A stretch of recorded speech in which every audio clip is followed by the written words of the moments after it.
Greetings, MechWarriors, and welcome to the MechWarrior Online 2016 World Championships.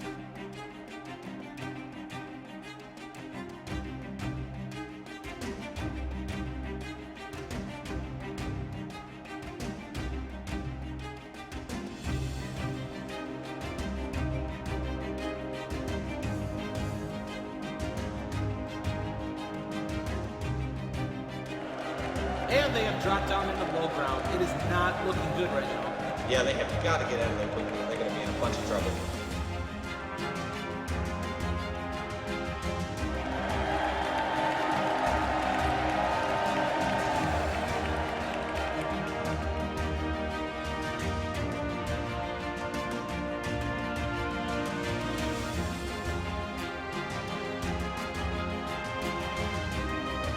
Back 2C is going to be the next to go, but they are actually shooting past him, opting for the more dangerous Kodiak 3. The Mauler is just pelting the crap out of him.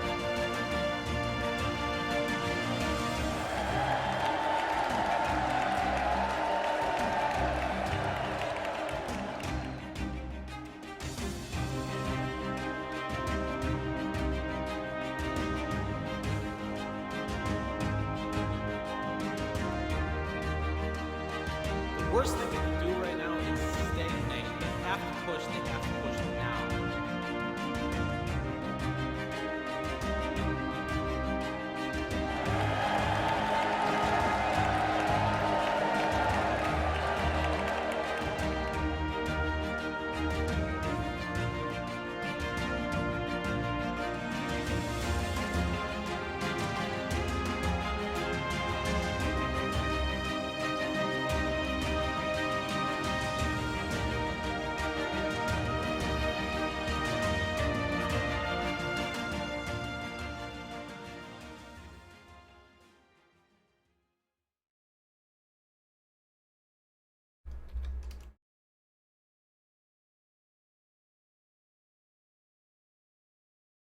And we are live. Yes, we are. This was, just so everybody knows, this was thrown together kind of last moment, but we're going to do our best and have a good time today. Welcome everyone out there. Good to see you all. This is the MWO World Championship 2016 qualifier recap and regional finals discussion. We'll also discuss the finals briefly and MechCon, but I am joined today by Phil, aka Sean Lang, Ben, aka Bandit B17, and Mike, MDM00. Good to see you guys. How's it going? And hear you. I can see you and hear you. You can't see me. At least not directly. I'm delayed. You know. I can Indeed. see Phil. How you But guys doing? Oh, you owe me a Coke or something. Jinx. Jinx. Yeah, so Ben, how are you doing? Doing fine. It's been a crazy week, absolutely. But, Well, it's been hanging a in crazy week, and it's been a crazy how many months, right? With all these matches, and then you've got MRBC starting, obviously. Dude, Shoutcaster for a living, both of you guys. Right? I do have a day job, thankfully. Unfortunately, Oh, for the time IT's being. not much of a day job. Oh, come on. IT guys run the world. Yes, indeed. Ben is we the only won't. guy I've seen doing MechWarrior Online stuff 24/7 From work. because My he's at boss work. might Right? be watching. Be quiet. we won't mention anything. The fact that you are chatting with us 24/7. But anyway, Mike, how are you doing? I am hanging in there, working on my beard growing skills to keep chat happy. I was but, gonna say, dude, you're not getting any love in the chat. I'm definitely not going to hang that poster behind me, at least not until after the finals.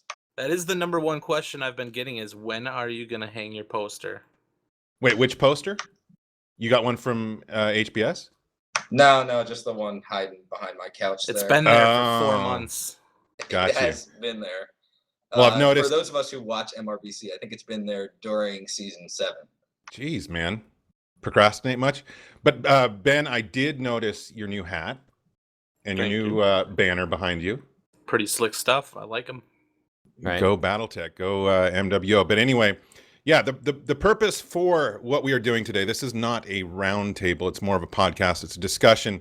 The four of us are going to basically recap the qualifiers. We have a few matches to look at. So we'll be bringing those to you in a few minutes. And then, like I said, we'll be discussing the regional finals, which are going on right now. And I've seen some matches from Oceanic, and I've seen some matches from the Euro time zone. Amazing matches. And we'll get into that as well, just talking about the level of gameplay when we get to that topic specifically. And then also, of course, we'll talk about the finals, what to expect, and MechCon. We'll be seeing each other there. But do we have anything to say? Yeah, before we go. I was going to say let's take a step back and recap here. I mean, first off, Bandit and MDM.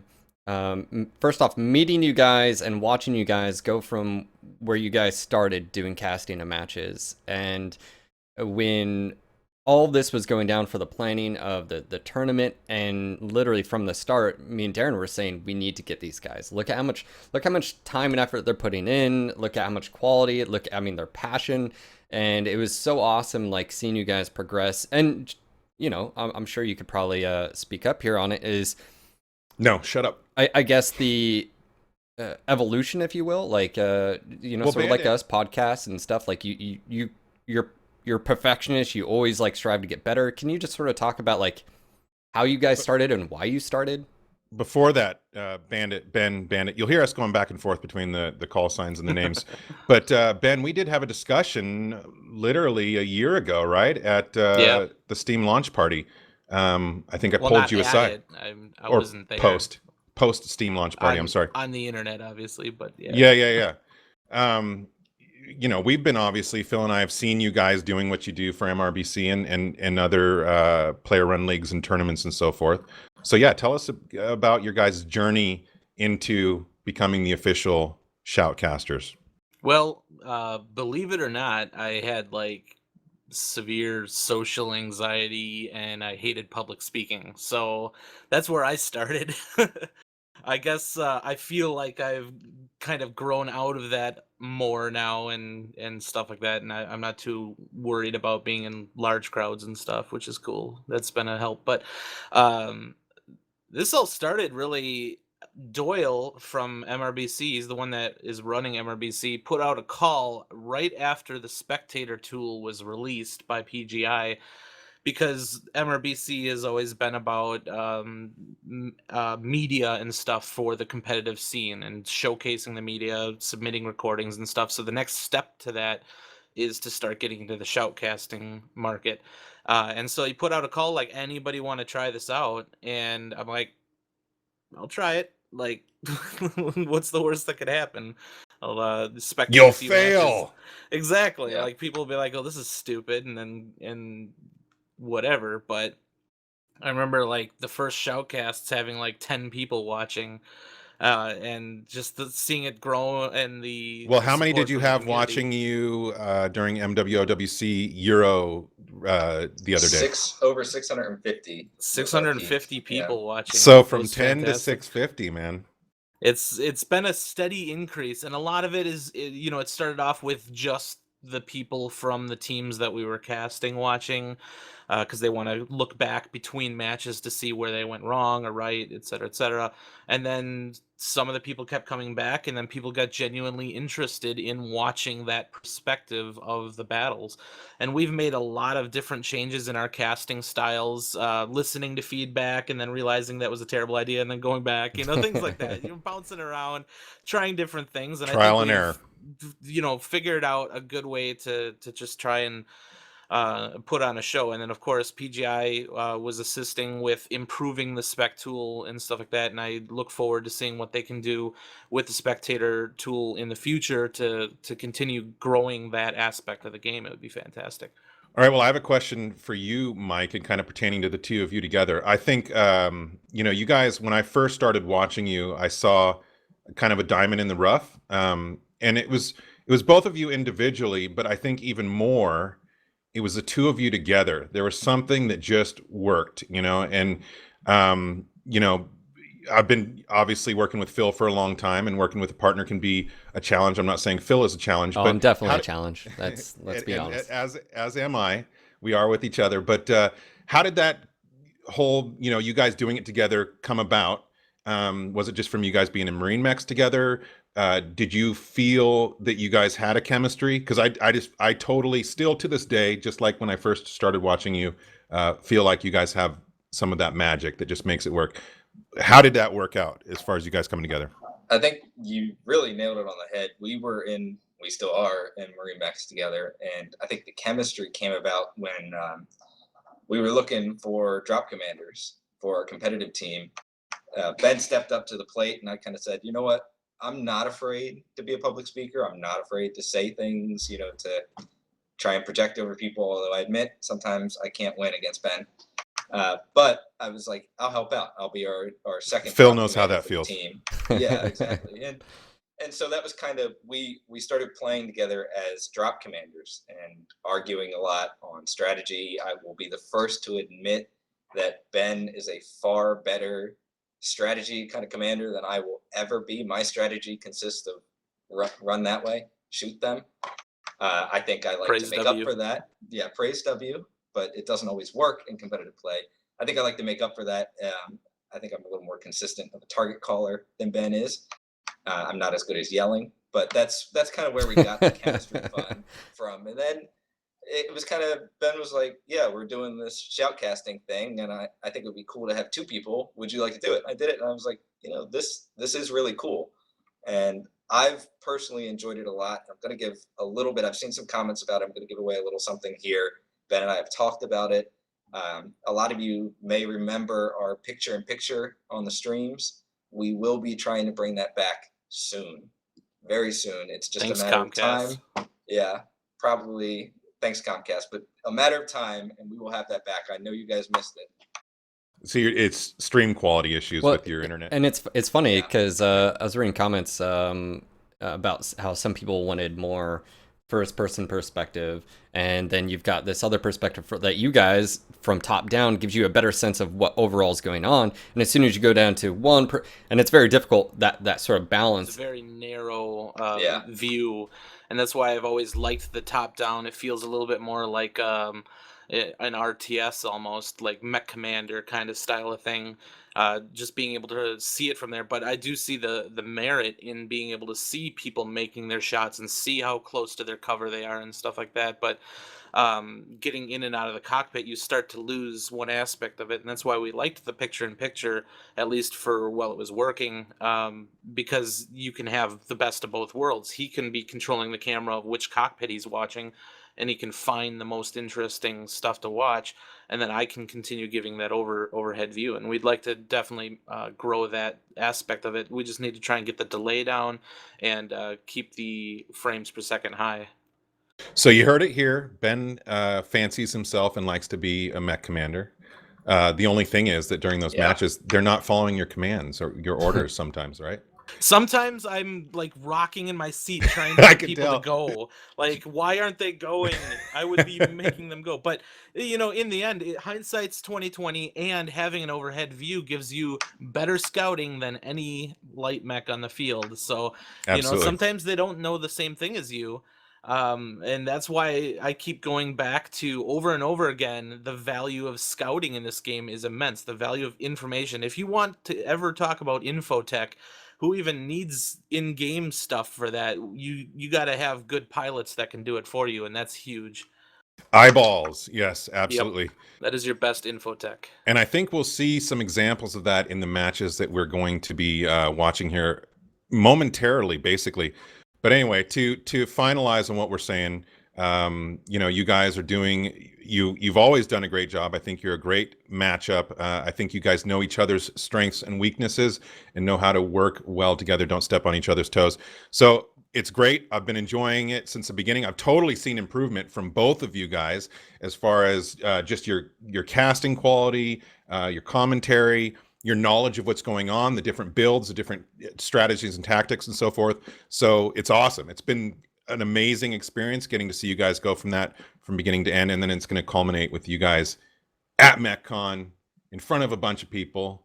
And then we'll see how that social anxiety goes. Yeah, let's see how Ben does. Believe me, I'm very when I just mentioned that I just got butterflies in my stomach because I'll be on stage as well, and I'm nervous as hell, but it'll be a fun time. I was gonna say It'll be great being able to shake the hands of all those fellow mech warriors out there. Though Absolutely. I'm gonna be among my people, so I don't think it's gonna be an issue. Are you gonna be rocking, like any ties or what's the attire? Do we have that locked down yet? Do they have to like wear a certain thing? Like t-shirts, because I like wearing all my mech t-shirts all the time. Yeah, very casual. I'm working on getting a t-shirt especially made for the occasion. From what I understand, it's fairly casual. Although I don't think you'll be turned away if you're wearing a shirt and tie. But yeah, it is. It's going to be a room full of gamers and geeks and family and friends. It's going to be a good time. I can just see now. Bandit's going to be wearing the cap and a mech shirt, and Mike's going to be like totally like GQ'd out, tie and everything. Yeah, he's already, because he knows, it's totally true. He's like, you gotta go, Some people are saying go naked, but I think it's the other way around. We're supposed to picture all of you naked. I don't know, whatever works. We'll see. That's how I do it. So we're going to be reviewing, basically. This is looking back at some of the matches that have already happened. The first match, and Ben, you can help me out with this, but the first match is, sorry, I lost my place. I believe we're going to be watching Cameron's Highlanders versus the Crows. Is that right? Yes. Cameron's Highlanders versus the Crows. They are Oceanic, right? No, they are North American. The Americas. Why am I thinking the Crow? Is there Crows in Oceanic? Their team leader has an Australian accent. I don't know. There's been way too many matches and teams. I'm getting confused, obviously, but this is a NA match. So, Phil, you want to roll that? And I'll just let you guys know when it's over, and then we can go from there. So sounds great. Let's go ahead and do this. Roll it. M6s. One of them brings some pretty heavy small pulses. So it looks like they're not worried about, protecting anybody from lights. They're going in hard. Dual Ultra AC-10s and ER small lasers for the Timberwolf. That's a very interesting build. And Xanadin with the Urban Mech Trash Can still on audio? cockpit item. Oh. The Urban Mech Trash Can cockpit item. A strong move by Xanadin in the Jenner Oxide. I'm now pulling for CH. I'm sorry, the Crows. Of the trash can. The Crows have been very good to us this tournament with they absolutely have availability for casting, holding on for us. And I think they've been winning too. I think the Crows have been doing a very good job winning matches. Check the schedule. So let's see if CH can unseat them. Those Kodiaks taking that tough climb up the left side, but they've basically taken their radio tower position. And here come the Crows coming right across the Theta extremely aggressively. This is going to be straight up brawl versus brawl, I think. This is exciting. This is going to be exciting. This is going to be very fast. Here, as you mentioned, the Crows have been doing very well. They are actually 31-1 heading into this. Wow. Let's take a look at how CH is doing real quick before the brawl starts. You don't have much time. Looks like CH is kind of playing a little bit more standoffish. They're taking some shots in on those oxides, but they're using their UX to essentially pop some shots in there. So they're not opting to go in for the brawl, but they're setting up the firing line instead. And looks like the Crows are fine with just kind of trading into them. The Timberwolf up in front, getting knocked down to 79, and a really good strike on him knocks him down pretty hard. So that Timber not doing too hot, but the Stormcrow kind of going straight through Theta all by himself and actually giving the 4SP an easy angle on him. That was kind of a bad move by that Stormcrow. Took a lot of extra damage that he didn't need to take. They did trade across into TK Sachs in that Timberwolf, though, and got him down to 50%. The damages are fairly even, but it looks like CH is a little bit ahead right now. They did get TK Sachs kind of meshed in with the rest of his team. We'll see whether or not he's able to keep himself alive. Both teams look to be pushing down into the canyon a little bit. I'm not sure if I like the Crows doing this, giving up the high ground. They're going to have to charge up the ramp now. You can see CH immediately reacting to this movement, and now we've got a fight around the corner, and I think CH might be taking advantage of this. Let's see if they can keep it up, though. They're taking a lot of hits from this lower Daka, but the Stormcrow and the Timber for the Crows very, very hurt. Look at the damages on both teams. Not a mech down yet, but oh my gosh, they're about to fall. And TK Sachs is the first to go down for CH, followed by Ranga Ace, and we have mechs dying left and right at this point. This is an incredibly tough brawl here. Kodiak 3 actually has dropped off the edge, for CH, and that's rough because he's essentially out of the fight unless he can find a way to get back up. That's a lot of firepower that's just been removed from the battle. There's a long way around. It looks like the Crows have a quick advantage. 3 kills, or 4 kills to 3, but now it's 4-4, evened up. 4SP is doing what he can with the Flamers, but wasn't able to seal the deal. The Kodiak 3 is able to land some big shots into the face. I think that Kodiak dropping off the edge just Kodiak cost him dropping big time. down absolutely cost them. He did get a kill on the way back, but that would have been nice to have that a little bit sooner. He's incredibly hurt, and it looks like they're going to work on the Oxide all alone. Yeah, they've got to get this Oxide down. They've got it. There they go. They keep the one mech alive, but he does go we got down. another shot across. The one Jenner Oxide currently hurt. He could die in one shot. He does go down. We're in a 1v1. Oxide versus a very hurt Kodiak 3. He's popping shots into the chest. He's one shot CT for the Kodiak, and the Oxide is very fresh.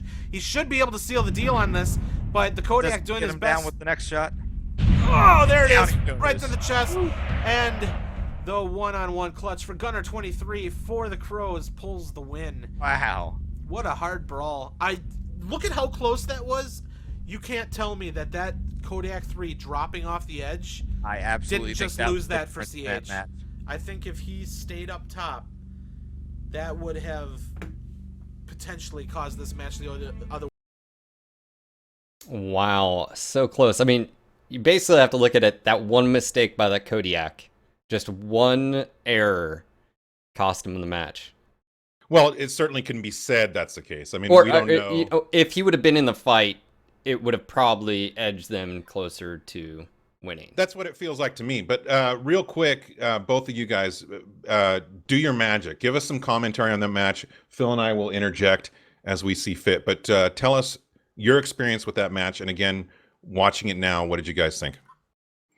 Well, you can kind of go back through it and see a couple different situations that added up to it going one way or the other. On the Crows side, we had that initial loss of armor on that Storm Crow, which was a little bit excessive due to poor positioning, put Crows into a little bit of a tough position. And then not only that, but opting to jump off the ridge, head down into what some of us lovingly call Noob Corner, because it is impossible to fight from that location. And at that point, I'm like, Crows is in a lot of trouble here.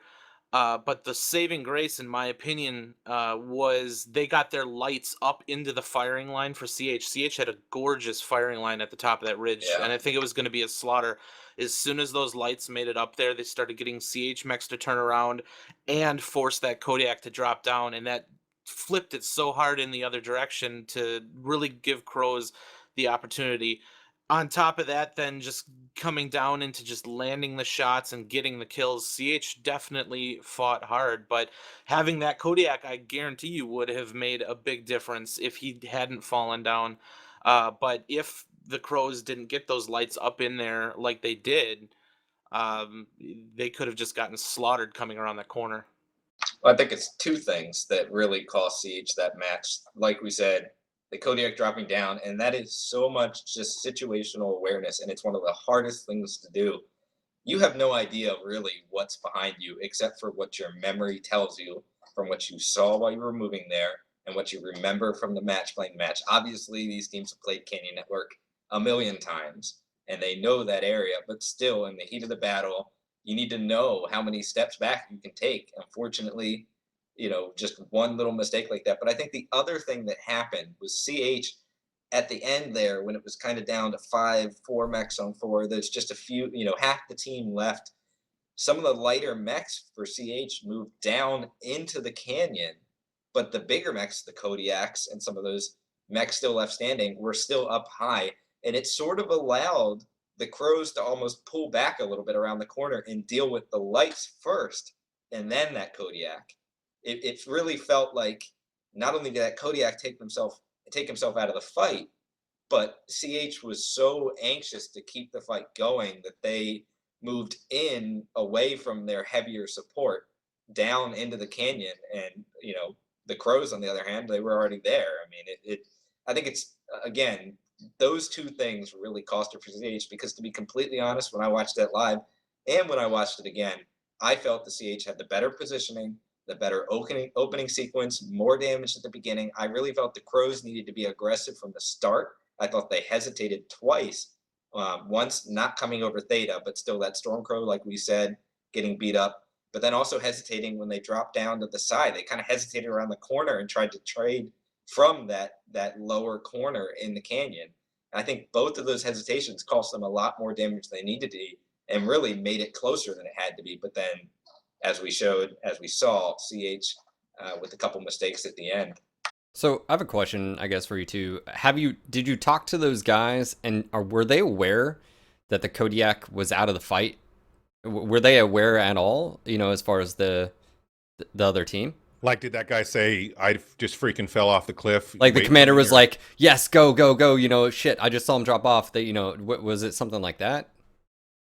I don't know whether or not we got a confirmation on that. A lot of times during some of these live streams, we'll occasionally see some of the members of the teams coming into chat after the casts go on. We were kind of rapid firing the matches at this point, trying to get as many of them out as possible. So there's a possibility somebody came into chat. I don't remember off the top of my head seeing anything like that, but a lot of people do like to justify themselves. Gotcha. Yeah. They admitted the mistake. They said, we had the Kodiak drop off, and actually the player in the Kodiak came in and basically realized that could have cost them the match. I am sure in the communications, probably calling at the top of his lungs that he fell off, and maybe a little bit of foul language in there. Who knows? In the heat of the battle, can never. But it's so hard, especially when you're in a brawl like that, to then tell your team, get out of there. Because not only, do you have to break off, disengage, you got to try and not take a lot of damage breaking off like that. It's so hard to do that. Yep. Now, I did take notes. I have a few comments. The first one, which is more, I experience it every time I watch a good match, whether it's live or recap, or, for example, those This is MWO trailers, is the excitement. That one point, Ben, you just started going crazy in that match, because it does get that exciting and it's that close, and you can have, turnarounds, upsets, things you don't expect. All I'm saying, this isn't a question. This is more of a statement. I love that. This is what I live for as far as MWO competition, just the whole comp scene. It's what I experienced in other games, pre-MWO, and it's what I love. I feel like this game just has so much potential as a comp type game. And it can be just insanely exciting. And I get chills up and down, when matches like that happen. I love those close matches. I just think it's such a fun game to do that with. But my question, I have multiple. But the first one is about strategy. And actually, Phil, you can or tactics. When do you use strategy and when do you use tactics? I know there's a differentiation there. But anyway, as far as calling the shots, you mentioned that the one team fell down into the pit or whatever. What my question is, high ground, is that absolutely always 100% better? Is there any situation where, obviously if you have 5 mechs on the low ground and 1 mech on the high ground, I'm not talking about that. When I'm talking about even teams, is high ground always the better position? And Phil, I would even, of course, that relates to MWO for you as well, but even in real life tactics, that's just something everybody automatically says, that high ground best. Is that always? I think it's because it allows the team on the high ground to set the pace for the peaks. They can take a step back into cover if need be. They can break up the cadence to get the team in the low ground guessing when they're going to come out again. So you're rapidly looking around trying to figure out who's going to come out next. And it really puts that control into the high ground. Now, you can still power position in the low ground if you're good enough at snap firing. So somebody peeks out, all of your mechs hit them at once, because all you have is each other. You have armor sharing, you have each other, you don't have any cover, you're gonna get hit. So all you can pray to do is put out more than you take when you're in that situation. And I think some of the higher tier teams could make it work, and we've seen that happen a few times where they've made it work purely by just nailing their shots properly, and the high ground team maybe not peaking enough or not peaking together, things like that, and then it turns into like a 1 versus 6 peak, like you said.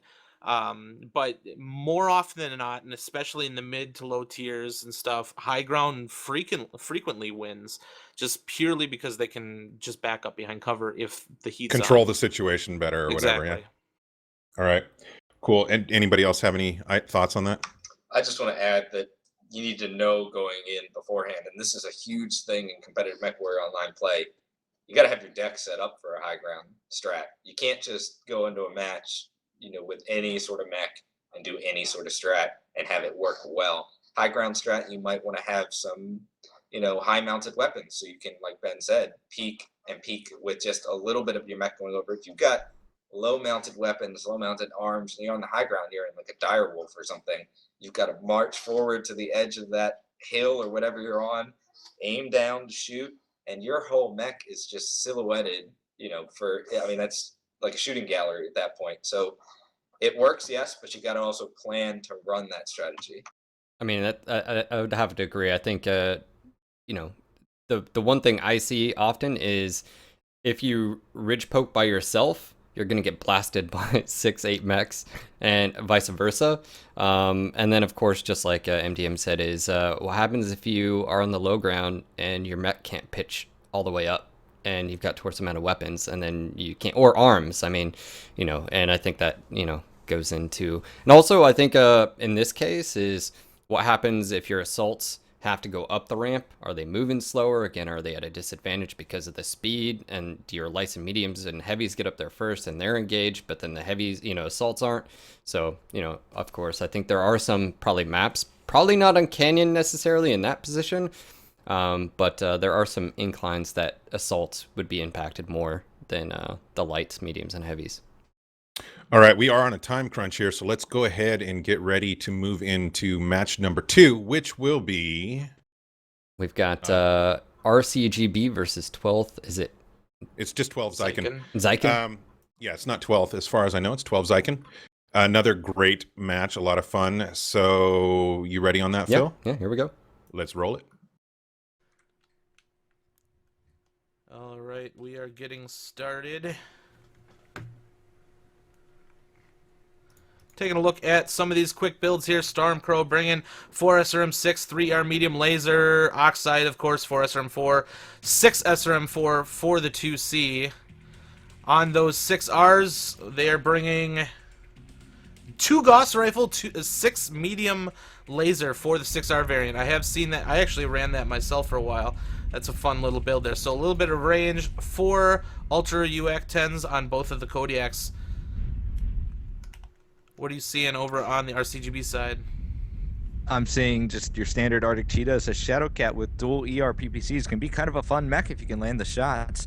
A Crab. Take a look at those Warhammers. Pulse lasers. Take a look at those Warhammers, man. Get to the Warhammers here in a minute. 3 ER larges, 3 mediums on 1 Warhammer. And I believe we're going to see the same thing up 3 ER larges, 3 mediums on the other. And we've got some early trading here. Definitely going for more of a range standoff for this RCGB team. Yeah, they definitely did. They're in that D4 region, but the hard counter, in my opinion, to the D4 region is the Epsilon corner, and that is exactly what 12 Zyken has done. This is actually playing out a lot like what I am used to, where you've got that D4 and then you've got that Epsilon corner. And RCGB has gotten themselves in a little bit of trouble. Their Kodiak has fallen off the side. Yeah, and so they are actually in a hard retreat because 12 Zyken has breached the corner at Epsilon, and it looks like they're planning on bringing this fight to RCGB along this rock wall. They're going to have a really easy time running along this cover to get into position and bring the brawl to them. So for having ER larges and stuff like that, that's actually, this is not a distance they want to be fighting at all. No, absolutely not. But having 12 that Kodiak Zyken drop down. Absolutely. 12 Zyken needs the armor share, though, on this entry. The Stormcrow coming out front, 74%. He does get dodged behind a rock and to really break those sight lines. Arctic Cheetah down below here, it looks like he might get pounced on, but chasing the squirrel might not be the best idea. Let's see if they can actually kill him. RCGB has backed up around the corner, and they are laying their fire as hard as they can. Using that corner. And it does look like one of the mechs goes down for RCGB. 12 Zyken is not moving as fast as I anticipated if they are a brawl deck. They got distracted by the Arctic Cheetah. They did end up taking him down, but they've been taking quite a bit of range fire on the approach. But they have got their lights and Stormcrow into the fight. They're working on the Kodiak, but they're so far ahead. They're so far ahead of the rest of the team that they were able to get focused down relatively quick. 2 dead on either side. Percentage is looking very bad for 12 Zyken. They need to get in there and start doing some massive focus fire. They're hitting the Kodiak 3 with CGB Viking. He should go down relatively shortly, but Commander Fell Stifle got killed just beforehand, and this is actually maybe bouncing back a little bit. The 2 Warhammers extremely damaged for RCGP. They do get taken down, and we are in a 4v3 situation. The 12 Zyken Warhammers are doing a great job back here, getting those kills at a Yeah, little the bit of range. 6Rs with the Goss are just doing amazing work right now. The Oxide is in the middle of the group. He's going to go down relatively quick, but he is trying to get the kill on the Warhammer. If he can take him down, he does. He stays alive, that is big.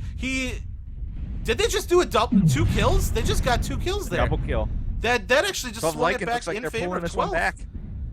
Look at the armor sharing or the twisting on the 6R. They are actually pulling this off with these dual Goss 6Rs. The last one remaining is the Shadowcat.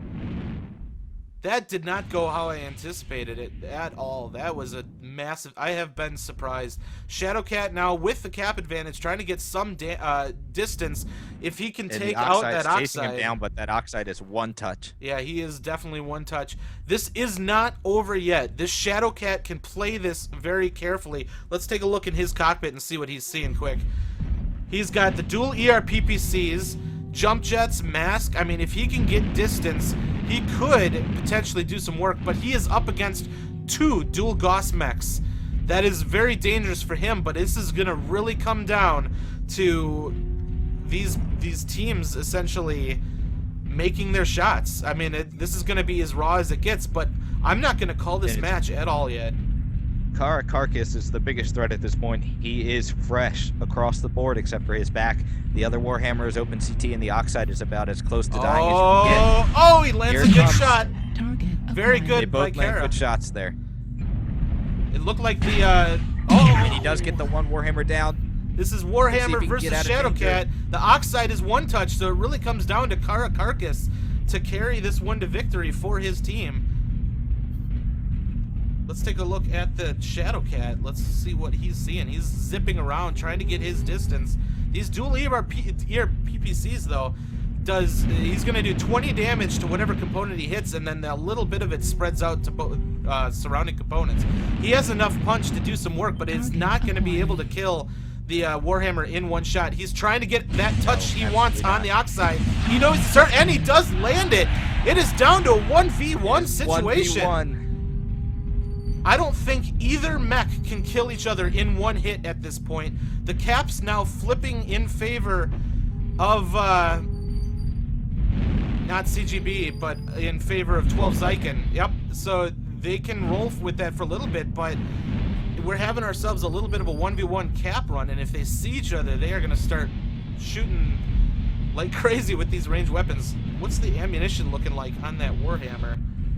He's down got to 8 shots. left.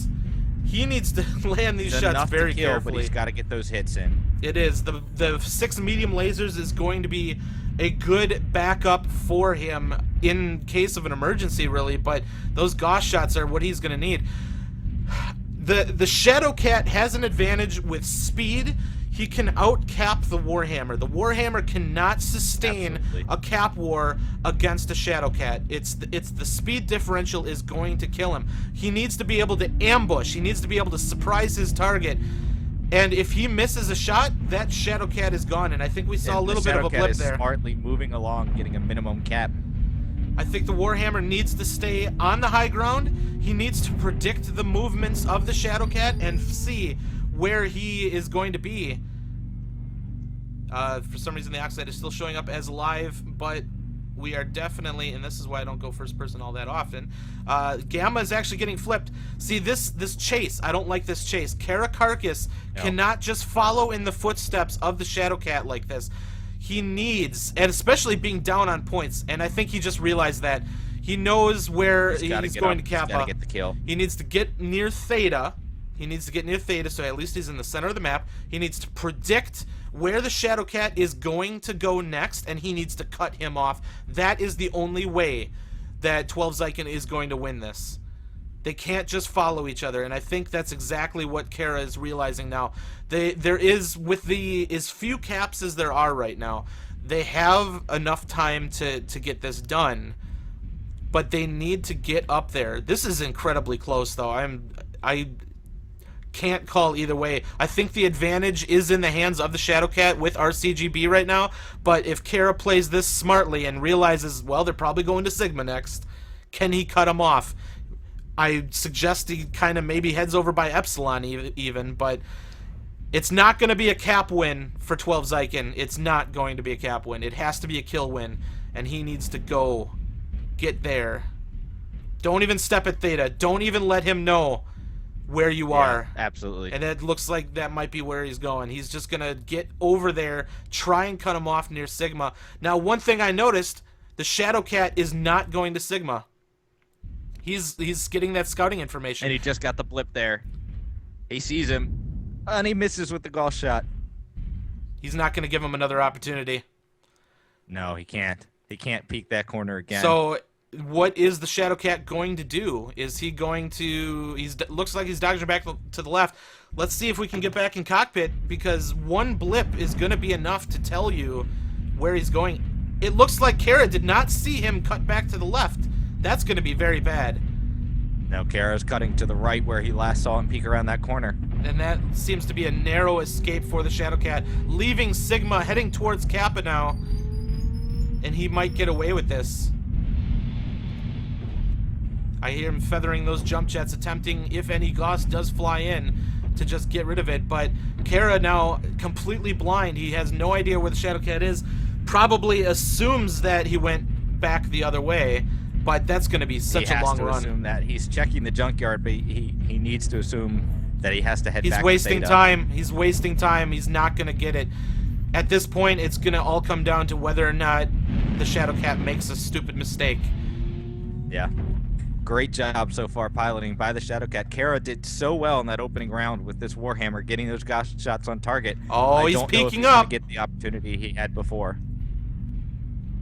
Kara's just not looking the right way. He doesn't know. No, he has no clue. This was definitely a juke, a straight up juke by the Shadowcat. Good piloting, good heads up, using the map, keeping that advantage in their favor.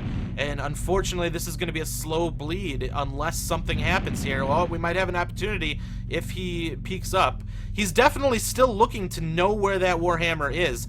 So we've really, I mean, maybe even coming down to just a headshot could decide this, because I don't think he's going to be able to toss enough Gauss downfield to finish the Shadowcat in one volley. It's not going to happen. So now Gamma's going to start flashing. Realizing that he needs to get some cap advantage, but it's just not going to be enough. Yep, they know he's on Gamma now. He just flipped Gamma the rest of the way. He knows where he is, but it's not going to be enough.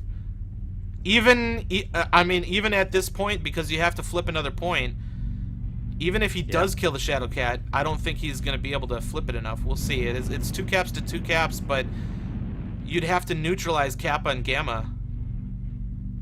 And he's walking away. Yeah, I don't. He's walking away. A 3 cap is not enough. Maybe try and get Epsilon. It's the wrong move. Unfortunately 3 cap is not going to be enough to win at this point. No. He needs to focus on the kill. We might get a peek here at super long ranges, but no. This one, I'm calling it. It is going in favor of RCGB unless Ayadlan makes such a huge error that he peeks up and gets killed. But I think this is going in the hands of RCGB. So well played, coming down to just 1v1 what action. A great match. What a fantastic match. Those dual Gauss Warhammers, really, the 6Rs just kept them alive. It kept the fight going. Yeah, it should be noted, without these Warhammers in the field, this game would have been long over. Absolutely. They stayed on their corner, and they tossed some very precise shots downfield. And unfortunately for him, their Oxide was not, wasn't strong enough, wasn't healthy enough to chase down the Shadowcat. Losing that Oxide, unfortunately, is devastating, because you don't have the speed to play the cap game. Not only that, but losing the other Warhammer is huge as well, because that takes away the power of 2 mechs to walk around and get cap points. So this Shadowcat, absolutely MVP for the big clutch finish. Taking down the Oxide, taking down a Warhammer, and then evading his opponent long enough to be able to pull off the win. That could not have been closer. Match. Absolutely could not have been closer. Actually, it could have. All right, guys, and back. So, Shadowcat, that's my playstyle. That was like, I was watching that, I was like, that's what I would have done if I was in that position. I was thinking Warhammer. That's my baby. Is that right? Yeah, those were some fun mechs and absolutely an amazing match. Phil, your thoughts? What are your thoughts on that match? Surprising. Obviously, we were just talking about this in the previous match where the Kodiak made a mistake, right? Fell, and whether or not the communication happened or not. And then this happens. Kodiak falls down to the left into the gully. The entire team shifts back, right? Pulls back. It looks like there was a lot of communication going on there. The other team saw that, pushed for the advantage, came around the corner, sort of hodgepodge, like you guys were sort of notating, and you were like, oh, maybe it's going, and then you were like, oh shit, what's happening here? And then just excellent play. And, you know, obviously from the conquest standpoint, caps aren't necessarily as important right off the bat, but as you can see there, especially in this circumstance, you have a very fast, nimble mech, right? Long-range weapon systems that can go around, and basically played smart and didn't do like, you know, he didn't do anything stupid and got himself killed and was able to, you know, win on caps. Now, obviously, these situations, like I was thinking when it got down to the last 2 guys, just the pressure that you're under, not only for, you know, getting to the regional finals or getting to the finals, but it's just, you know, coming from a bit of a comp background myself, I just know that feeling when you know it is all up to you. Your whole team is depending on you. You've got the pressure of just being the last, so it's all on you. Ammo situations like the Warhammer, like how much ammo do you have left? How many shots can you take? How precise and perfect do those shots have to be? You got the caps to pay attention to, recon, seeing where the other person is. That's a ton of stuff. And if you're not a drop caller, and like me, you know, I'm obviously not comp quality with MWO, but I'm a soldier. I've always known that. I don't like to give orders because they'll be terrible orders and we'll lose. And so if I'm in that situation where I'm the last person, I am stressing out like crazy. How often do you guys find yourself just kind of going bananas, like Ben, you know, rocking in your chair or whatever, wanting to, you know, say something to these guys? This is the obvious move or whatever. Do you see a lot of mistakes, which nobody can be blamed for them? A lot of pressure, like I said. Do you see those moments where they make the right call? Does it get you excited? What's it like when you're, you know, living through these guys and the stress of these matches? Yeah, I absolutely see that all the time. And like I said, we have a special perspective of it, so we sometimes know more than they do. But like even in a situation where the Warhammer was capping instead of intercepting, I'm like, you gotta go. What are you doing? And I could almost hear in my head his team telling him that same thing. Like, why are you capping? You gotta go. You can't just follow in a Shadowcat's footsteps and try to outcap him. You need to kill him first and then worry about capping. And so that's one of those rocking in my seat moments where I want to try and push him in the right direction and stuff. It's 1v1s and clutches like that really get the adrenaline going. I mean, I don't care who you are. It's impossible to be 100% calm during something like that, and I've experienced it myself, and afterwards you almost gotta like stand up and walk around after that because it's just so intense. Let's talk about something specific to that match. Sorry for interrupting you, Phil. Something that I think comes up often, especially, well, we're specifically talking about Canyon Network, which is being used in the regional finals if the matches get that far, but was the only map in the qualifiers. Let's talk about D4 versus the Epsilon corner. Are those the 2 main concentration, the focal points for most battles? Obviously, there's a lot that don't end up there or whatever, but you were mentioning that basically that Epsilon corner is the counter for Delta 4. Tell me about those 2 spots. Well, I think the important thing to say there, right, is D4 is a great position for a ranged deck. Epsilon corner not necessarily a great position right on that corner. Not a great position for a ranged deck to trade. The key and why that was such a good counter in that match was that one team was a ranged deck, the other team wanted to brawl.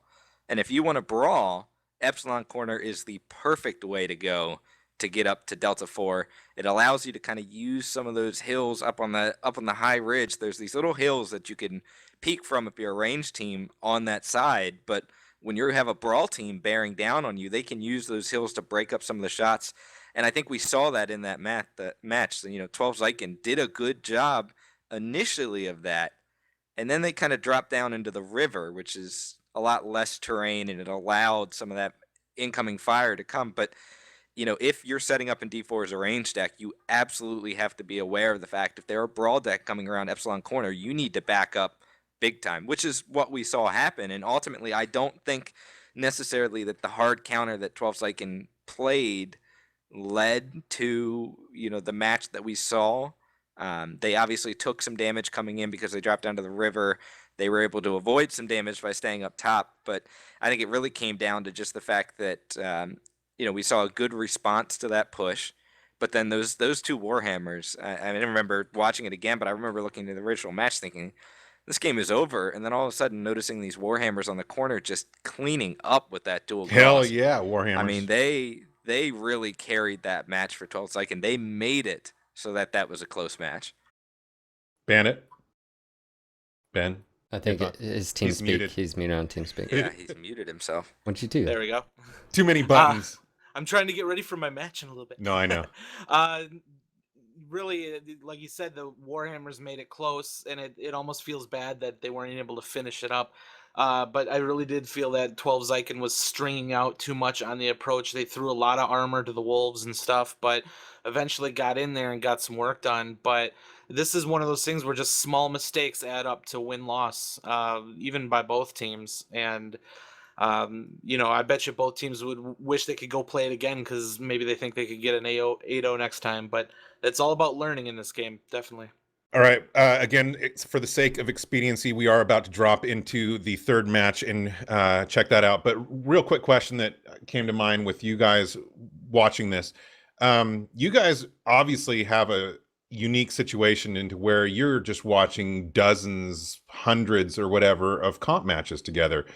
Does that help you guys in the comp scene? Do you, when you get to sit there and watch people make the wrong mistakes over and over again, or the right choices over and over again, are you seeing that translate to you having better matches yourselves? I'm a strat farmer, so I cultivate strats from other teams, and Sure. yeah, I do learn a lot from how teams Yeah. move and stuff like that. It's always, you know, I can sit up here and talk the talk, but I've always taken the stance that I'm probably wrong in my casts. So, like, let's just get that out there. It's nice to be right, but I always got to lead it with I'm probably wrong. And two, it's so much harder to walk the walk instead of talk the talk. You know, actual execution, not only does it require all 8 people just being in sync with each other, but it's so much harder to do it than it is to say what you should do. But from what I've heard, a lot of people enjoy what we have to say. And at the very least, my goal is to get teams to look at what they did a little bit closer to try and come up with something different. Really, that's what it comes down to. And I've seen a lot of teams improve over the time, partially because just being able to watch that perspective. One thing I have noticed, you know, and this pertains to any talented people in any trade or profession or whatever sport, is that people that are really good make it look really easy. And, you know, Proton has made me extremely frustrated because I try his builds and I can completely fail in them. But yeah, I mean, it is it's easy to talk, a lot more difficult to walk. But are you guys ready for the next match? Yeah. And all right, this match is very exciting. 2 top tier teams, not you know, making any comments to the previous matches. Great matches, great teams, but these guys made it to the regional finals. So this is North America NA Lords versus SJR. And anything to say about this match before we jump in, guys? Exciting, Intense. right? Yeah. Hold on to your butts. Hold All on right. to your butts. All Here right, we let's go. do it. Today, we'll see if they can keep it going. Quicksilver's bringing dual Gauss, dual PPC in his Kodiak. G-Man is bringing the Ultras and has been doing well with them. 5 ER large lasers from the Grasshopper with Airsi, dual PPCs and Ghost. Let's take a look at those Warhammers, shall we? Warhammer 6R, dual PPC, dual Ultra AC5s. Bowser with the Ultra AC10s, Black Widow bringing Ultra AC5, AC10, Airlock with Ultra AC10. I've seen Lords play very aggressively lately, and I have a feeling they want to do that again here, especially with that much DACA. I have some insider information that this is a top secret strat that Lords has developed for this match. Airsight and that Grasshopper loves going up to the top of Junkyard, and he has a very good view over Epsilon Corner, but he doesn't see anything there yet because they're staying very, very close to the wall. But he will be their early warning system, and he's getting some scratch in on Bowser, who is moving up Death Valley right now in that Kodiak 3 all alone. And here comes around Epsilon, dual Black Widows, Kodiak walking around Epsilon right now. They have caught this Hunchback out on his own. Very aggressive movement through Epsilon, and yes, they are putting out quite a bit of damage in on the Hunchback in Kodiak 3. Bowser in that Kodiak 3 did manage to shimmy his way up to Theta from Death Valley and is aiding his team with some massive hits here. G-Man is trying to just hold off this push, but he is getting pelted. And the lights have pushed into Junkyard and gotten the Grasshopper out of Junkyard there. Oh see if this DACA fire. These lights are going to eat this Grasshopper alive. He's all alone. Some of SJR mechs have been pushed down into the valley here. Airlock takes out Airsight and that Grasshopper.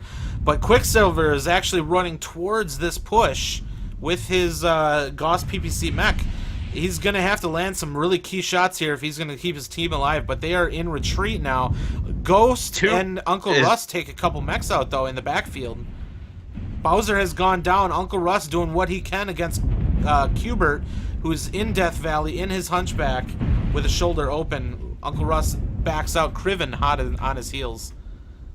He's buying his team time, though. Uncle Russ is buying his team time to withdraw. They're trying to get back around to Theta ramp here. Jaeger just got up top and landed a very nice shot in on Criven. Kind of woke him up a little bit there with Gauss PPC. But Steel Jaguar is in low ground. Canyon at this point. Lords has the percentages on them. 2 deaths to 2 deaths, but fighting low ground to high ground like this is very, very rough. Positioning really puts this in favor of House of Lords, but absolutely. SJR just trying to pop-tart him as much as possible and actually has run Cubert back down into hiding. Criven getting pelted on the right side, and Steel Jaguar is starting to land some really key shots here and is starting to move up back up to the high ground. Looks like their Lords is pushing up to Theta. Steel Jaguar needs to get it. They need to get up on the high ground now before Lords comes over Theta. They need to be ready to receive this. That push is coming, and it looks like Steel Jaguar is getting ready for it. They've got somebody going, I think, back to actually the Magician heading over to the D4 region and getting an angle on him. And we're starting to see some of these percentages flip back in Steel Jaguar's favor. But Criven does take Ghost out, and Criven is actually on that left side, and he's starting to come around. We got a hard push from Criven right up into the main body here. Uncle Russ pressed up against the wall, just trying to do whatever he can, and is actually starting to get some shots in on Criven. Wildfire takes down Uncle Russ. That Arctic Cheetah is now down, but Jaeger returns the favor. Criven's down 4-4 right now. This is an incredibly close match. Is incredibly even. Magician is down to 1 ER PPC remaining. Cubert takes out T-Fun. Both lights are now dead for Steel Jaguar. Jaeger returns the fire on Cycloholic, and we've got 3 mechs remaining on both sides. Jaeger playing very tight to the rock. Airlock, 64% getting pecked on. Loses a shoulder. Center torso is pretty weak, down to 2 UX remaining. Quicksilver goes down from Airlock, gets though. Quicksilver. How hurt is Jaeger? Jaeger's open one shoulder, still has all of his weapons, and looks like a strike is going out. Yeah, but that's the important shoulder.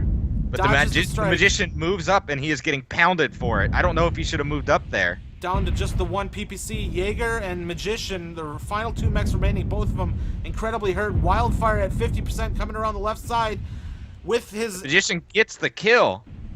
2-2. Everybody is hurt on the field right now. Wildfire with just 1 AC5 remaining, putting it into Jaeger as hard as he can. Down. Magician gets away with it. They return fire to Wildfire. Cubert, the last one with just, I think, a single PPC remaining. Yeah, he's got 1 PPC. Jaeger is just going ape shit right now, down to just the Gauss PPC, and he Oh gets my the kill. gosh, he gets the kill. Steel Jaguar pulls it off with 2 mechs Wow. remaining, both of them just hanging on by a thread here. Actually, to be fair, those damn hunchbacks always fool us. One The PPC magician for the tanked magician, like but a boss actually coming over there. still had all of his armor on his remaining 2 torsos. So even though his percentage was low, he lost one of his weapons and one of his shoulders. Still had a little bit of fight left in him, but if he was the last mech... Wow. All right, that was Those damn hunchbacks. I remember watching that one live too, and it was just like, That's insane, man. Yeah. That is the top level, the quality of these games, and you're hanging on to your ass through that whole thing. An amazing match. Thoughts, guys? I thought Magician and Jaeger were screwed when they dropped down. Totally, And, right? Like I was like, oh crap, 3-on-2, they're just gonna get pincered. And you're looking at their damage. Everybody's in the red. It's just like, damn. Jaeger's indestructible, apparently. He is. Yeah, Yeah. he is. It was cool to see all the familiar names, on those two teams. Shall we say Jaeger was quite hard to take down?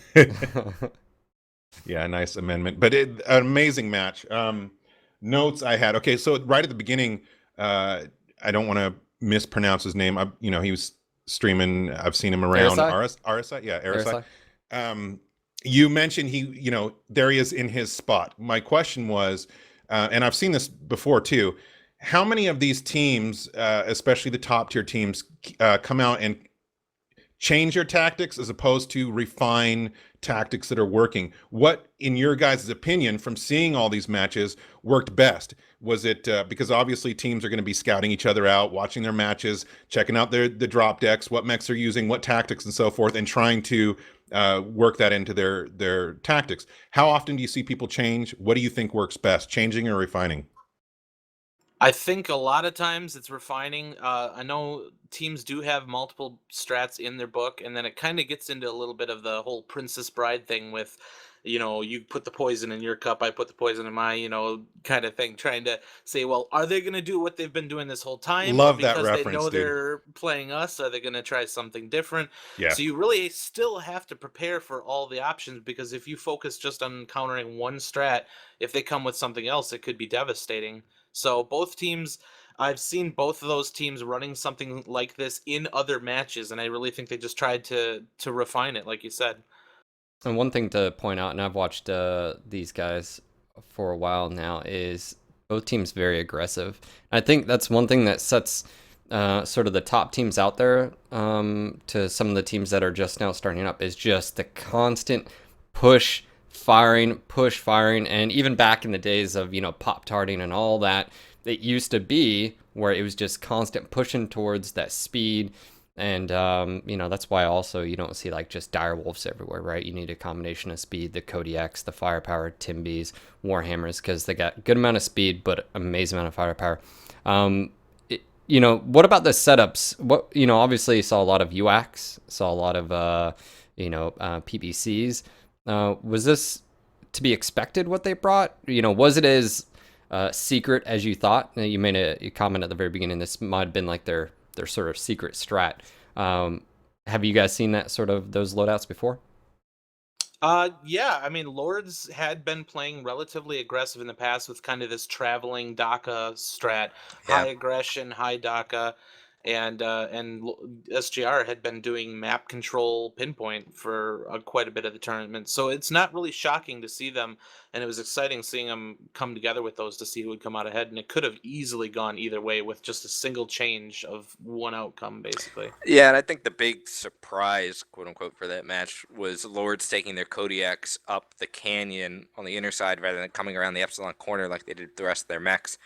I think they were hoping to do kind of a pincher, right? They were push up along the outside up from Epsilon, force Steel Jaguar to back up, which they did, and then have those Kodiaks coming over the hill, which almost worked until the SJR lights got in there and basically tore them to shreds back there. And that was a huge turning point, because I think that was the intent of Lords to do that, and having those lights there to at least take some of the pressure off allowed SJR to continue backing up. Because if Lords had been more aggressive there, and I think we might have talked about this while it was happening live, but if they'd been more aggressive there while SJR was stuck down in the canyon, I think that game is over, and it's Lords winning it easily. All right, that brings up a question I had, which is, W key is win key. How much does aggression play a part? Like, I feel like it's huge. Now, of course, you want to be aggressive at the right moment, and you don't want to be aggressive at the wrong moment if you don't have backup or the right situation. But I feel, just from my perspective, that the really aggressive teams that know what they're doing have a major advantage, because then it puts the other team into having to react to their aggression. And that's the key. You just nailed it right there. It's the key is the aggression isn't aggression to be aggressive. It's not just for the WP sake of just to get aggression, there. right? It is to force the other team to react what you're doing, to have your strategy be what decides the match, rather than let's see what they're doing. It's we know what we're going to do. We're going to be aggressive and force them to figure out a way to counter what we're doing. And I thought SJR was screwed when they dropped into the low ground, as we said before, but then we saw Lords slow up a little bit, and we don't know exactly why that happened, but they could have continued that aggression right through Theta and just rolled over SJR at the end there. But thankfully for SJR, they got that little bit of reprieve, was able to get back up the ramp and get Magician over to the other side to get a really good angle on him. And that it's a game of seconds sometimes. That short amount of time where Lords laid off the gas a little bit ended up saving it for SJR. All right, well, moving into the regional finals, which are ongoing now. They started Monday, I believe, right, with Oceanic? Is that right, Bandit? Ben? They started this week on Monday, yes. Okay, so the regional finals are ongoing. So my question is, in regards to the regional finals, obviously we have the top 5 teams from each region are involved, which let me just read them off real quick. In the Americas, North America, we have Mike, there you go. EMP, Steel Jag, House of Lords, NA, 228th IBR, Blackwatch, and Storm Jags, or Storm Jaguar. Oceanic, we have 228th IBR, Wild Ones, and sorry for, you guys say these names all the time. Squad Foxtrot, Coma, IRSC, and Eben Keshik. And then EU, we have Eon Synergy, Russian CJF, House of Lords EU, Black Spikes, and I guess the 9 STS got knocked out? Yeah, that was They did. Thursday. We were able to play enough matches to get an elimination round in, and All unfortunately for 9 STS, they fell. Well, all those teams, amazing. Just for getting to the point where they got the gameplay, that's my question. At this point, when it gets to the regional finals, and you obviously have the 5, for the most part, best teams from those regions, what can we expect from the gameplay? Is it going to be a rock, paper, scissor things? Is it going to be scissors versus scissors? Is everybody going to be aggressive at this point? Do you expect any teams to not be, pushing all the time and trying to get the other team to react? What are you guys seeing, and what do you guys expect to see for the rest of the regional finals?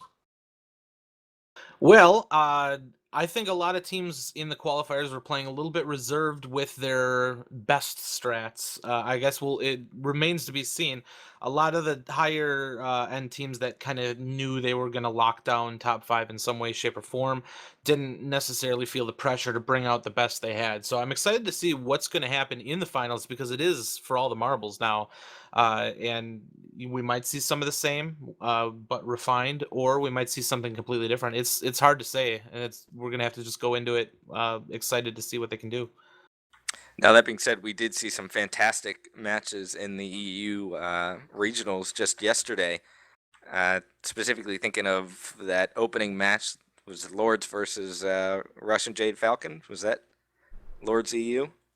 Correct me if I'm wrong here, on Ben. Thursday. Yeah, was that yesterday? That was yesterday. That was yesterday. Yeah. So there have been some great matches already, really close matches. All of Oceanic was fantastic too. Yeah, so far.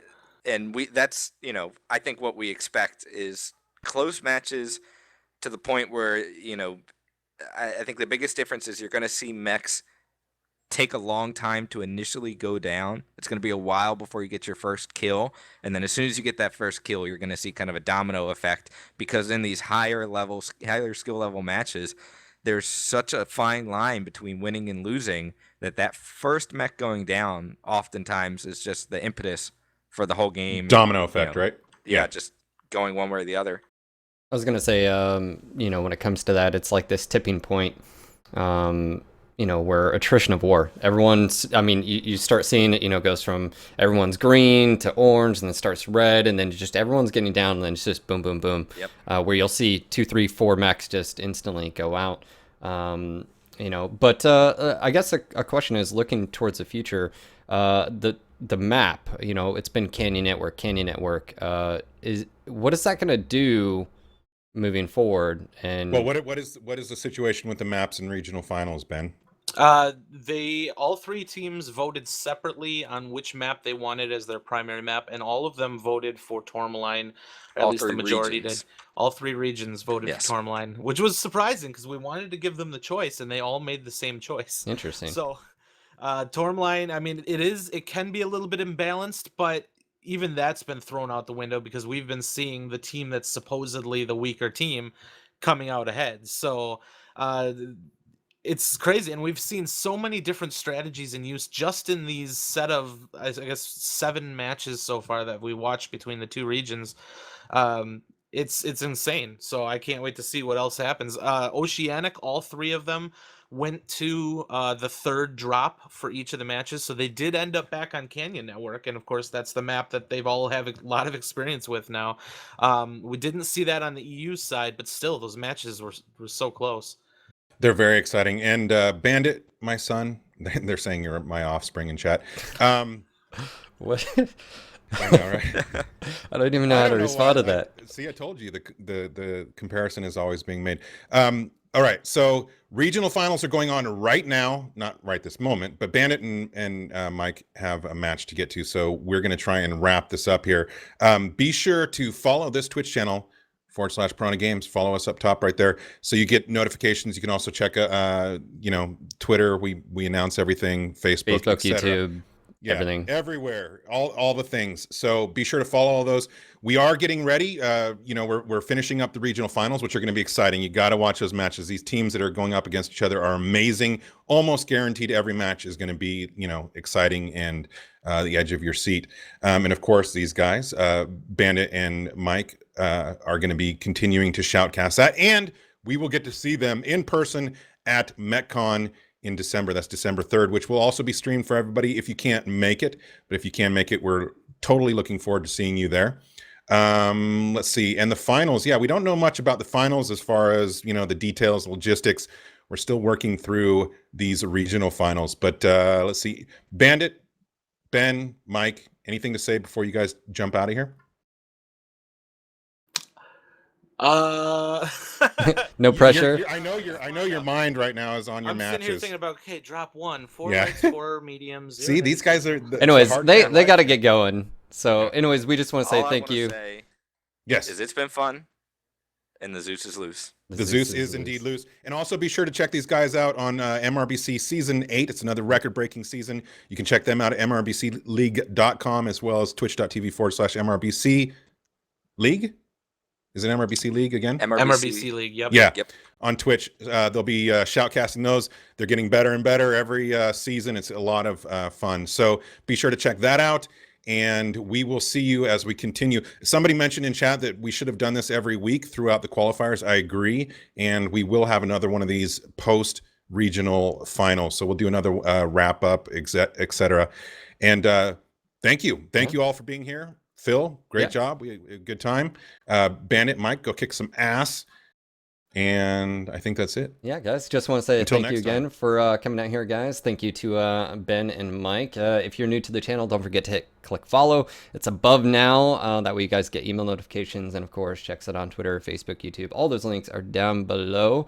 Huge shout out to everyone that showed up. We had 300 plus people today. And of course, we will be doing this again for you guys. I think this went really well. I'm calling it went well. So we're going to do it again. It was fun. Yeah, it was fun. So anyways, guys, have a great weekend. Be safe. Don't do anything I wouldn't do. And until next time, MechWarriors. Roll the vid. Bam. See you guys. I did the thing, and it's all right. I did the thing.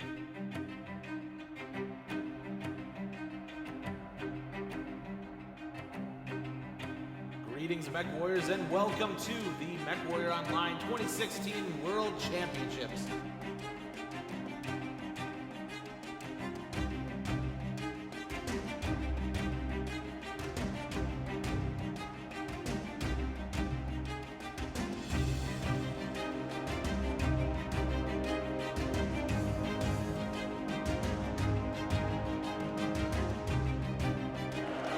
and they have dropped down into low ground. It is not looking good right now. Yeah, they have got to get out of there quickly. They're going to be in a bunch of trouble.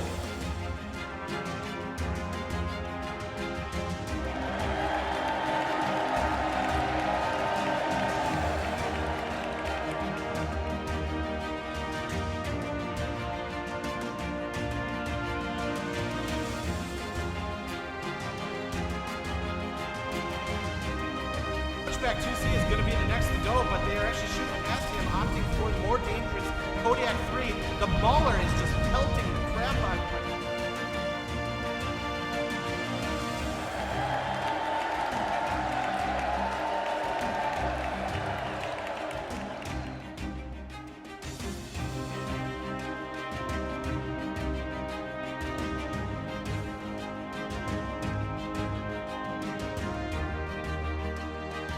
Worst thing